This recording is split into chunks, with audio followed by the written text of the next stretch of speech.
abonnez-vous et n'hésitez pas non plus à liker la vidéo et d'activer la cloche de notification.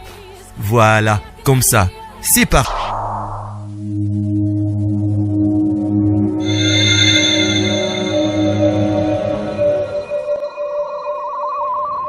La voix du peuple, oh la voix du peuple, oh c'est...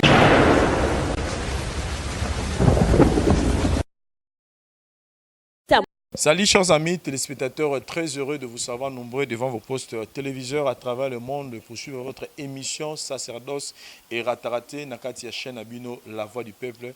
Nous sommes très contents, heureux d'avoir émission et bandaka mingi ba chrétien ne ba yaka kotala yango pourquoi parce que eza espace où to consacrer ngo pona ko mekape ko fungola bino misu kopesa bino sous moi limemia ya koyeba kotambola par rapport ya liloba nzambe invité permanent na biso émission oyo ezala bongo le prophète Israël Condé. Bonjour. Bonjour mon frère Vincent, nzama pambola yo, ndeka na lobaka pamboli yo, apamboli madame na yo, future na yo, tu es kene malam. Vraiment amen, en tout cas to sepeli to yambi yango pe. Prophète to yambi yo d'abord en premier lieu message nous allons européen ça n'est pas de l'émission pour na bana nzambe nyonso oyo bazui bakuya otala émission oyo. Message nanga ya zali ya koyebisa bato o moto nyonso azolandanga ezali motakolo batatikali kaka ye moko eza susu na ba prophète belé ono ba fléchi genou te devant ba bal basa eza petit lelo ba openon ba balite ba yeba onke jusque là ba voile pesa kaka ba oyo nan ba moni clarté ba yeba onke loko pesa ka clair eza kaka donc na yebisa mutu nyonso ke ko désespérer te na vie message à liboso on a ko désespérer te même moni ndenyi ko désespérer te parole à liboso on a bina lingi bino mingi le to kutani susuna Vincent mon frère que j'aime beaucoup et na bino nyonso bande ko na biso ya la voix du peuple sacerdoce rataraté jamais rata oneza ba salutation ja la pesi bino merci. Voilà, sacerdoce rataraté jamais rata to ki li solo mo ya kitoko kiti et le 14 juin événement mo ya munene za organisé par rapport à ma solo ka ya sacerdoce ko limo la biso pour bandeko ba kotala ba comprendre. Mon frère Vincent, merci na bino ozola biso. Le 14 juin 2019 pour comprendre on beto bandi le 14 juin 1990 to 14 juin 90 hein trop le babongo. Et le jour où on a qui appelle ministériel qui va imposer nga maboko mabondeli ponanga na qualité prophète tozo kende na 2019 na 14 juin tant oyo na nyakokisa na nzambe yango sali le 14 juin 2019 et permettre biso ponanga na bezali service sacré au Seigneur recommandé na sala na tina na bana nzambe o bazali banda na o baza na kati ya na ba ve na sala pa nzambe mena mona ba vengo ekokisa maka surtout bato balanda biso na voix du peuple na kolo bake moi tel nzamba o sala boui na pesi ba date bato balanda ka prière avec précision nzamba répondre à bango nzamba lobaka pa salaka siko le 14 juin na ebisi nzambe deuxième apparition pour un absent pendant 30 ans nyonso na mona na nanda kwa mutu te bayebi na bompenga te et loko pesa na ngoti mais je crois maintenant comme bato baki absent nzamba ko apparaître na vie na bango pona kolongola tout est négatif donc nazo croire na modèle événement on nzamba lobi nanga que tokoko kende très bien et ko la visiter bato donc c'est un peu ça et Rosala organisé le 14 ans. Le 14 juin, ils ont organisé un service sacerdotal très élevé. Et bandi na mutazo landanga sikoyo. Omoni pa nzambe verset zalaka, mwana nzambe ataka ba ve. So tali na kati ya Bible, abi soki oza nzambe na ngai, na lingi na mona boyi. Soki oza nzambe na ngai, na lingi na vivre boyi. Parce que passe nange umeli, makam nange umeli. Je me souviens même na Bible mutu kwa Rachel. Abi ngai naza mwasi ya moto aba promesse. Babi ki ngai fo na bota. Age nange pusani. Na buto bisi mobana bi yoza mwana promesse. Na lingi na lekisa temps o te fo na mona mwana. Pesanga mwana. asali déclaration na déclaration na nzamba visiter chacun azanga ndenge ayebisaka nzambe par rapport à loi sacerdotale siko nga na yebisi nzambe cadeau nga na pesi nazo rappeler nzambe oya benginga oya ponanga soki nakutani na face na ngai na moto o ba condamné na maladie incurable biso te mto bikisa bango mais c'est Jésus-Christ oyo nga na yamba peut faire quelque chose na moto oyo wana kini bana ba service de prière donc banda siko kaka moto azolanda ngabi prophète je vais prier avec toi et les 14 ba autres en ville à Kinshasa eza grande veillée pe le dimanche tango za dîner na osala dîner le 16 le 14 eza veillée na kati ya veillée wana na bengi ba o ba bandi avanga na ministère na bengi ba oyo tozana ba ba même âge ministériel pe na bengi génération oyo pe elandinga sima déjà bato na bengi eza modèle ya ba service na zo sala mais na ba oba olanda biso ba expérimenter nzambe donc ndimi ko lobande ndeko na ba ki si ton Dieu est mort essaye le mien ba mekana nzambe wana et to mona oni nzamba ko sala. Prophète, par rapport à ton sali il y a 30 ans il y a ministère na yo nangana tout no question parce que vous en expérience makasi na wetali réveil na mbora na biso. Est-ce que les autres rôles ba que eza impossible pour nzambe na biso à élever mosali na ye na niveau oyo ya likolo makasi, c'est-à-dire que tout le monde a peur que ba plein parce que les lots et comme mingi so monika un prophète, un pasteur, un mututu docteur ou apôtre ceux qui azosala azana batu belé ou bazoya azosala miracle marambo belé aminene mine zo église ne batu lelo ba mi ko tourner toujours regard la banque ka soit fois za la mutaba kisi aza okitiste aza mutaba ya côté ya nena lobi ya bakisi c'est-à-dire ba pratique tout ça là wana ezana ngonzambe te donc plus azana batu belé plus azo opérer ba miracle batu bazo memango kaka na ngambo ya sata pour dire que bola na mutu wana te mama na ekutu na mboka azala nganga munene boye azalaki boye ekutu to yebaki mutu bakisi na mboka na bango azalaki katiera bimine katiango na christianisme. Ce que question na zotu na lelo est-ce que ça impossible to retrouver pe mutu azala ba niveau wana e kaza ya nzambe et puis eloko ngo utsuwa po esali ke batu lelo moi dutu wana ekota. Oui, merci mon frère Vincent. Problème na biso ezali par rapport à l'expérience, Togozo a qui sto chaka olibosoté. Et là, oliboso pour un enfant de Dieu. C'est comme si bateau maman on n'irait pas nzambe ça impossible. Oui, parce qu'on n'a pas nzambe. Mais bien sûr, pas nzambe tout est possible. Parce que biso tout le monde on gata sur na Kinshasa, même ba Hollande biso na niveau États-Unis, na ba milliers oyo évangile les a développé. Beaucoup mona niveau ya évangile na o bazo le beso na Kinshasa ko kana tete.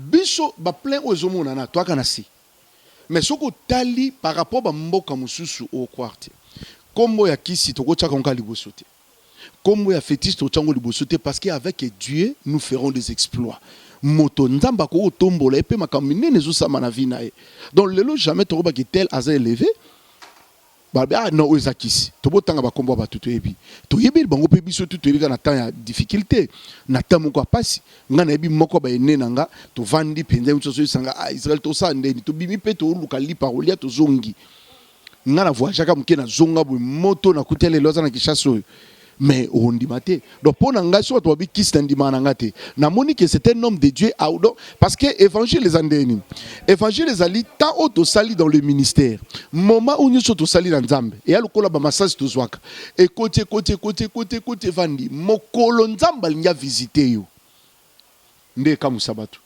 donc rolo ba ke mutalo kwa monstre te ba robeta li solo tomoni telle personne mon atanga kombo ande kwa na moko babi bo tomoni telle personne nzamba tombolier mais landa pe histoire na ye anio kwa mi pe dans le Seigneur donc c'est clair lelo biso to tei na biso to tei na ba na se ya babash to tei na se ba biloko ya midema donc kilt église ni de réveil na tol ezana tolte donc to yebi un peu biloko wana bon lelo so nzamba sale loko moko nde biso to loba ke voilà ki ezakisi non to tchaka nyoso ka kisite to tchaka nyoso kisite prophète mais le ngana tout no question moko après 30 ans ya ministère na yo ne bolbenga ngo église de réveil c'est-à-dire c'est comme si tant bolobi église de réveil c'est-à-dire avant église de réveil ya peuple ezaki ya rolala et biso celui qui kala l'église des réveils avaya tozaki na église catholique tozaki na missioni tozaki na protestant et puis tozaki na ba kimbangiste mais dans l'église des réveils donc pour dire que ko lamusa bato bazaki ya kolala mais lelo est-ce que vous pouvez dire vraiment que façon oyo l'église yango comme ko fonctionner vous êtes vraiment convaincu que lobaki lelo to bengo église des réveils to et yanne ko endormir sous peuple congolais omoni lelo yo ngana ko kolbelo moko mon frère Vincent ce qui est vrai le diable a joué na bato mingi lelo za na millier na biso de toi basali ozala na biso tanyonso le diable a joué na bato belé mais trop tard risati parce que ça na bato ba revaki parce que l'église se réveille bandaki dimanche ba prière na mti ils allaient na bongo to priaka ko banda ba assemblée charismatique to samedi na ba semaine dimanche mutu mtazonga na église naye mutu mtazonga na église soka na protestant na zoke na protestant na nga catholique na catholique to bengo ba groupe de prière mais ton réveil no salama moi mbrima pe salamaki ko baby ça peut-être ba ordre sacré peut-être comme normal to comme na tamo que tout est devenu normal donc to ko ça ne peut ma be aelote ndamba za papa nanga donc c'est comme la grâce wana ba tozongo lokola na facilité moko boye lokote ça na rango lokote donc muto ko va na comme ne peut polygame muto pe lo la bien lokote na ko ça na po lo na ko sala parce que amuno ko neti nzambe asala anete mais écoutez ce Dieu là n'a jamais changé le même Dieu oya sala kala c'est le même Dieu salelo donc ko koloba tanzambe zali ya moni temo na lobela po na ngana 30 za temo ko za makasi je peux savoir moi pas si tamote tanzamba ibisinga na lobela likambo yo deuxième apparition pour un absent donc pendant rêver ko salama mutu mon pas zali mazal ko l'absent donc pendant temps où batutu ba mona miracle Vincent ezala batube ba mona ti basuyo kango zo lekela azane le ko l'absent mais je crois au nom de Jésus quelque chose peut se passer, ça soit pré-émission, à quoi l'on en absence, on a eu peine à présent. Voilà, tant on a toujours une question à mon bouquet, c'est comme si ton soit le baquet boya qui boya quoi dormir peuple le beau rêver bango. Par exemple, les autres mon ambo na biso lelo, et autres singa biso to travailler belé. Les autres singa musala belé, les autres singa batuba c'est pas consacré travail belé na musala. Mais comme on a déjà un assistant dans nos églises zalaka, au moins on a monté déjà na 7h kilt. C'est-à-dire que le lundi à dimanche d'activité. C'est-à-dire que c'est comme si Batuming comme neni kopa tenga sala nga pena ba kopa na sotenga na frère en Christ. Donc on frère en Christ c'est-à-dire comment consacrer tant plus l'église quand que nous comme ça on va tout le bique. Donc au lieu de ça temps plus dans le travail, bah on peut ça plus temps. Il y a lundi intercession, mardi miracle, jeudi boy donc différents programmes ou peut-être tout le monde a remember comme sous les raté mais bazar évoluer plus que biso ba congolais auto passera plus de temps dans l'église au lieu de que nous musala on va poser quelques questions tant ba bazo ba que ni rebino ba église de réveil boy ko réveil te ko dormir peuple ça dit peuple là lukatam sous musala mais à tout moment consacré na ba réunion ba prière alors que na ba mboko za développer ko le biso kuta ke ba to ba azo que l'église mais tant na ezo que un peu plus pour na musala qu'est-ce qu'on par rapport oui et là on a ko loba changement zali na point wana changement ça parce que lelo na otala domaine spirituel échangé toujours là lisasu batute lelo ko na ko loba bana nzambe belé lelo ba ko na ba poste Vincent na ko biso bana nzambe belé o lelo nzamba tomboli parce que toujours te yango toujours expliquer parce que Bible lobby celui qui ne travaille pas ne mange pas non plus parce que ceux qui t'ont encadré cas faible en église l'église est comme un péca faible toi et l'homme sont salatés parce que le problème est ali biso ce que tu otin dans le ngana travailler comme responsable de la jeunesse à RDC une église de rêve pendant 3 ans mais pendant temps on est ali to poussa qui jeunesse batanga ba travailler pour permettre lobby bazala pe bato le lobe to comme on a yango ils ont kokisama donc pendant na même ata oba postuler même le lobe autres travailler dans entreprise na ko yebso ke banzamba comme belé le lobe pona ngana ko koloba ke ba absa on ngana loba na temo na lobelela nzamba zo visiter bango parce que ça na bana nzambe belé oyebi le lo na ko yebso remarque ngona sali les occultistes couple buloba na loba toujours na bango ki nzemo na bango il faut soit kaka temps que ba magicien ba zangi ba client parole wana c'était prophétique. Et nata on a koloba ba occultiste ba rose chrétien ba te belé ba zokoya le chrétien l'élo Dieu est en train de faire grâce comme monter ce salut. Voilà, prophète, je pense que merci pour la précision. Mais si on a toujours dans les 30 ans, et ça par rapport toujours à la réalité, toujours mon ami colonne, l'église des réveils, et tout le monde qui prophète, pasteur Walesa, ou les gars qui na télévision, na télévision pour na que président Abisso Félix Tshisekedi a Lukae pour sera Luki était azomona prophète président Abisso azomona le rôle à recouvre le rôle à thème à recouvre tout le monde a gagné sur l'obaki et puis du coup tout le monde peut photo mo reto tamba sur internet tout le monde pasteur nani président Abisso ayambaki pasteur Walesa tout le monde il peut s'en bamote dans tout ça qu'est-ce qu'on peut dire ninga bakutani wana tolobake prophétie dans ça dit makamwana et ça la masute est-ce que zaki na okaka moyen te oyo Walesa aluka qui peut-être occasion moko boye po akutana na mukonza mboka toni qu'est-ce qu'on peut interpréter aujourd'hui dans mon suko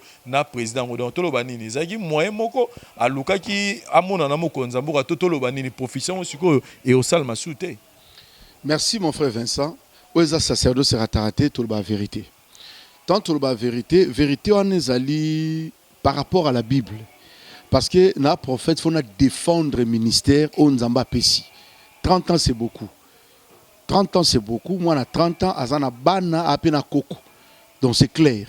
Donc, le lot, donc, on doit jeter dans le domaine prophétique. Ce qui monte à Pessi prophétie. La loi prophétique, ils ont rendengeni. Nzamba Koko pe sa prophétie, ou pe sa autorité en Mboka. To opé sa gouverneur, to opé sa magistrat, parce que babito respecté parce qu'il élevé en dignité. Opé sa prophétie moko par na bango. Procédure est simple. Bakendaka drobi. Na ke vers la personne. Nabi nzambe alobi na ya ko yebisa yo. Soka ndimité, ba conséquence rolandai. Soka ndimi, ba conséquence pe ekolandai. Donc le problème est ali nazala qui contre-té prophétie à Walesa mais nazala qui contre procédure c'est ça procédure et kende le laki nde ya on est contre mais asa musena nzambe munene nzamba pesi message mais procédure wana peut-être qu'il annoncer directement le loyo réseaux sociaux ezali so lobike lo mwa muke Tanzania attends na Facebook à page na moko komike lo kwa mabe détruire Tanzanie dans ce total entre service à aner toi service ba ko na wana facilité par rapport à Calais donc le lo mo trouver sur la facilité parce qu'à l'époque service ba spécial yaki ba ko peso combo Luka Messetel bandiko Luka mais lelo c'est changea Luka Messetel Betty Karabo identité netu et komami donc c'est très différent message et kende la bongo donc pour ngeza sans soana deuxièmement na répondre à la question non. Tant le message est ça, c'est que ça la boy. Nanya koya vers mutu. Parce que babiloko to munyo pa baida usa. Na moni biloko na pa batibi yoshua. Azui message abiki ainsi parle l'Éternel. Tel, so tel wana so ça message nae akosa la déplacement. Déplacement donc le président akosa déplacement aille vers les prophètes. Le prophète a sali prière tout service. To ce qui est à sali déplacement vers le président, et ça peut prophétiquer mais ça est long. Parce que au total, la contenu un message, na oye salami. Donc ça se passe comme ça. Président Koyambe, parce que le président sur le même jour, le fait que Moukouna soit dans sanité.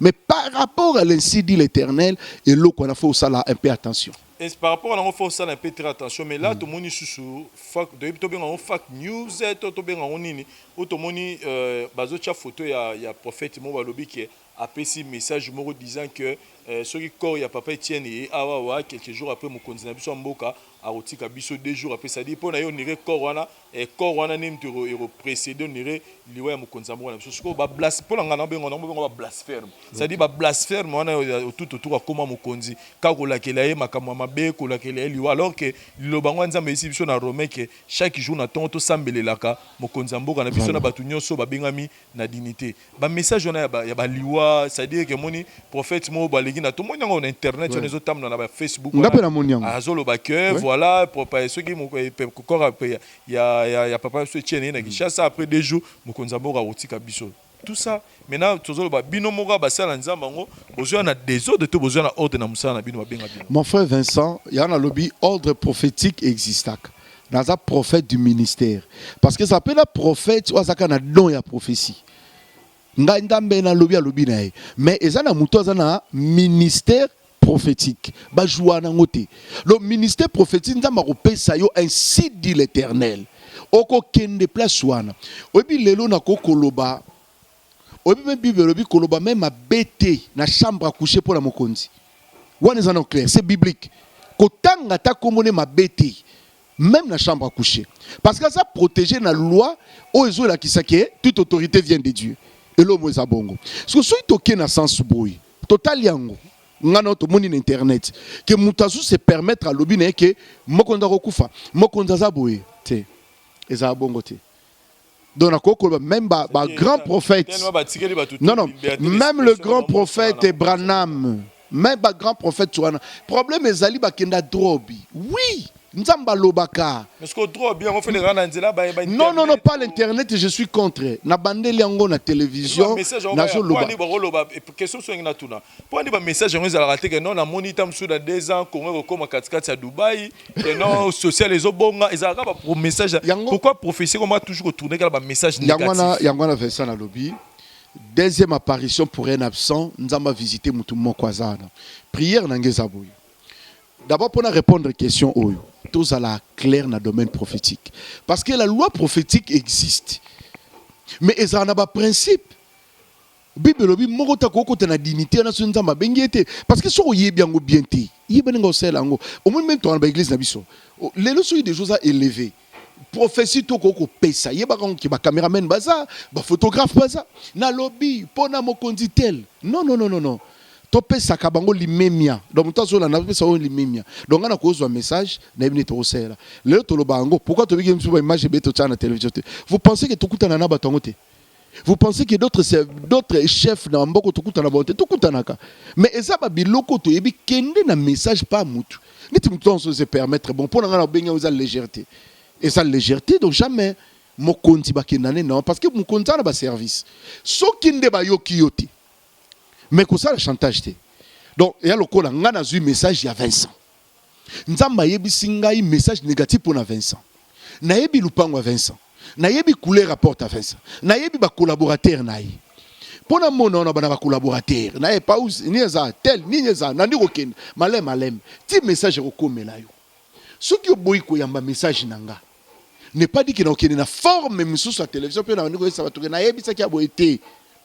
Na osuka na administration na bino na baluki pe na zongi donc c'est clair. Mais moi je pense que ce qu'on a accompagné dans Nzambe Romone parce que pour le cas de Moïse avec Josué comment on a Pharaon ils a dit facilité maintenant comme bazaki accompagné Nzambe Pharaon yo azwaki ta yo ka bango donc moi je pense que passer sur internet ezara ko lu rappelle sur le bagage à la fake news mais sur les solo moi je pense que ba base bodo lu kana koma mokonzambo en tout cas il faut batika ngopé à dépasser les bornes parce que boye ba kenela le baraboutwana biso ba congolais to sambela rapona za l'envie donc biso tozana tozo croire que Nzamba élevé pour apporter les bangs na Congo. Donc arrêter avec toutes ces choses là au moment où c'est la biso na niveau ya internet. Nous allons conclure avec l'aspect car il y a 30 ans on a toujours le Bela où on a vu un concert il y a frère Moïse Mbié na Shark Club nanga yo pe sa point de vue na yo état que parce que tout moni ba pasteur monsieur ba publier na internet mais beaucoup l'acquise que a commis qu'on faire démontrer plus la partie chair que la partie spirituelle. Tout le monde en a podium, les gens en train de, pendant qu'il est en train de jouer un concert, les gens sont en train de s'embrasser. Koto il appelle les gens comme si donc on dirait sur le concert il y a Werana Jibena concert non on a différence exacte. Alors que au début il y a concert il y a mystère chrétien ça a moins particularité moi spiritualité et dominant mais que direz-vous sur ba passer monsieur Amuro que a comme qu'on exposer plus partie chair que partie spirituelle à l'exemple tout le monde a bandé bazo s'embrassaner dans les couleurs podium pendant qu'il y a zo ma musique Nzambe. Bon merci je crois que émission les cartes le Belal Kambuya ndeko Moïse Mbié problème nanga na kokoloba na bandeko bazo landa biso ezala moko batuni moko benganga après émission dans la sepeli émission ya Vincent batube balanda ango. Merci beaucoup parce que tant le baka tout ça qui émission moko batuna benganga dans le longa na ko koloba bi ezali modèle réponse au ngana zwaki lelo nako profiter pour répondre pour poser la question babi eza style naïe a souhaité kozongi sa musique na lokola ka matanga te anga ma musique neti na domaine moko normal wana eza réponse ya moko oya landaka émission auto salaka na nzembo je t'aime abeza façon wanya mema izaka lokola te nzembo ya mente nazalaki na pesa masuba toni kolela siko yepe na part na ye comme artiste a souhaité ça la babilo moko boye ou ko permettre batu ba se retrouver le mari en Christ wana ba réponse non répondre on nga ba pesa kinga le marié en Christ ba fiancé en Christ ba komi ko se retrouver ko se retrouver est-ce qu'autant parce que biso doza observer biso to pesi réponse on nga na est-ce qu'autant ba observer bazomona ke banzembo na ye on ne retrouve plus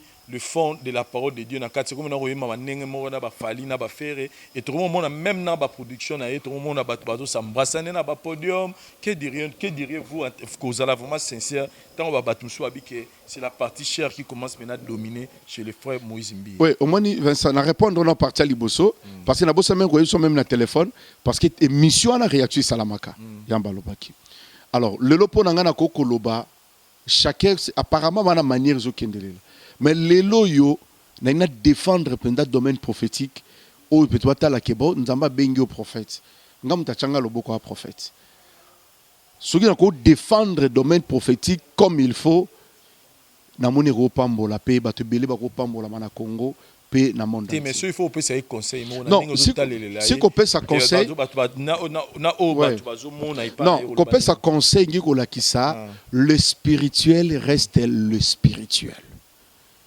Parce que Bible lobby, la chair a des désirs contraires avec ceux de l'esprit. Puis en plus, baza opposé. Basanganate.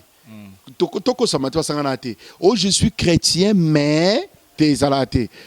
Spiritualité à la gauche, la chair à la droite. Laissez l'esprit agir comme il faut. Donc pour n'anga après Patrice Oyemba. Donc yo la qui c'est que obani ko memangai na sambela. Obengi deningonde yemba se onyo ebisa ngai kende na présence en Nzambe oyebisi ngai Frank Moulaja ngai yemba obandi ko memanga na présence en Nzambe. Vous comprenez? Donc c'est un peu ça le spirituel. Donc surtout longwe na sens spirituel to zongi na domaine mususu wana to na place au changote. Voilà, tous dans la place à Rochangote. Je pense que moi ba précision pour nous poser des questions par rapport il y a dossier en gros mais prophète Tozungi pour les 14 pour na bato baza musika oyo olobi deuxième apparition pour les absents bato baza musika ba bénéficier na ngondengeni. Frère Vincent nena lobaboy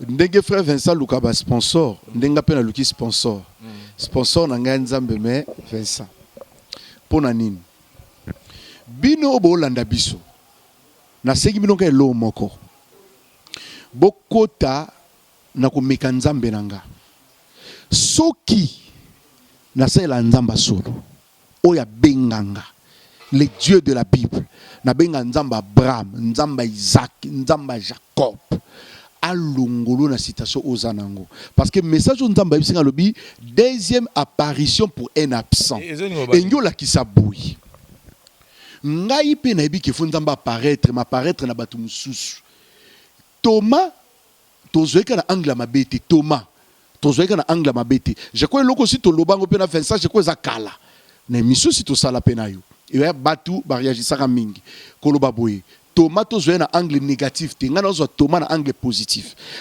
Thomas azaki disciple à Jésus. Atambola na Jésus mais Jésus a koufi. Ba ke koyebisa Thomas ke Yesu asekwi abone kondima. Ngai pe na yebisi bato ba olandanga na pour Thomas. Na za pour Thomas. Non ndima te parce que akoufi. Akoufi. Sikoyo ngai Thomas na bope kondima na otambola na boyi. Bino amone na bino te. Ba yo betelanga su Thomas lisolo. Yo évite que Yesu apparaître côté kuna bato belé ba moni na betalingati azati apparaître ne côté na binu mais nga na moni ete ba yeko insister ba bitoma Yesu asekwi aza maître na biso na bona ngondima Parce que comme aboyi kondi ma Bible lobi, Yesu andimi ko apparaître pas Thomas yé moko. Pe alobi Thomas simba na bapota nanga. Soso totali mutazu avantage eza Thomas. Donc pour nanga pe na koko loba. Soki na yokaki mutu moko abikara na sida eza bango. Soki nga na yokaka ke nzamba salaka mutu muna Amerika salaka petela paraître ki pa na bango. Na espace à 50 jours eza bango. Mais ngai Israël Konde na moni ti.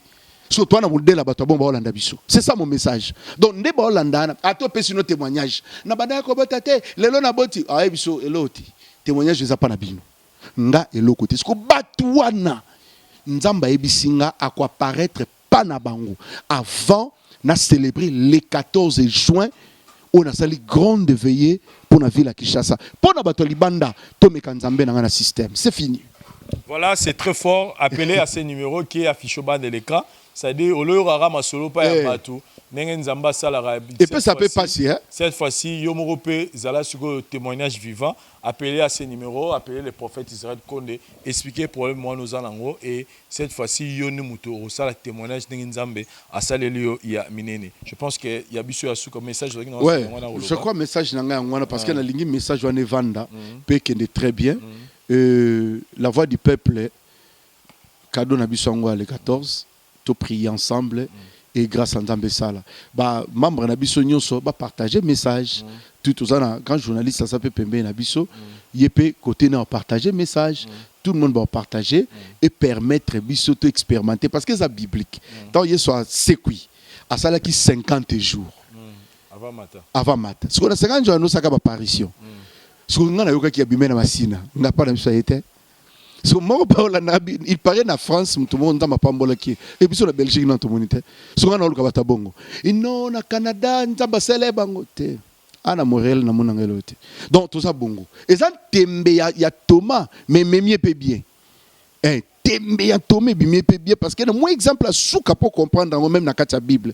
Moi, je suis un peu de tatanaï. À qui peut m'habiter? Abi papa, na vanda no awa, tout, ana biloko belé. Peut ça partir dans la kenangai. Moi, je suis habité pesanga. Donc, moi, je pas singi. Abimia kenaï. Mais tant que sili, a zonga, Bible, tant que mkola zonga, a comment ka pembeni. Papa na lobi, bozwa roba sikabo latisae, bozwa banyama bo bomelae, bosalele feti, ndeko na salizua. So totali, c'est que mutabi ezaï. Donc, ope ba meka na vie, basala ba mpe mabete. Donc, nzamba na part na bangopi, ki na pe na droit. Na pe na droit, na bi nzambe pesangai. Na te pesanga pona ayu yobi or na argisayu pesanga. Donc quelque part ezana nenga mabete deuxième apparition pour un absent a visiter pe ba cameraman mo ba mata poni yete ayu kaka sangwa bato lelo yobo a visiter pe ba journaliste mususu Vincent kaka sang te amona na penanga na za pe na faciliter obeta li solo clair ka mona na penanga o legi na beta masolo bato. So nga pena na posa na bongo. Donc 30 ans nga pena besoin betali solo nanga, yé pas betali solo na. Merci. Voilà, merci beaucoup chers amis téléspectateurs Botali et Michel Lelo. Je pense que Bicho Nangamba la voix du peuple toujours continuer toujours Moussala. Merci na Dari Diwantesa pour la prise de vie. Tout le monde année prochaine.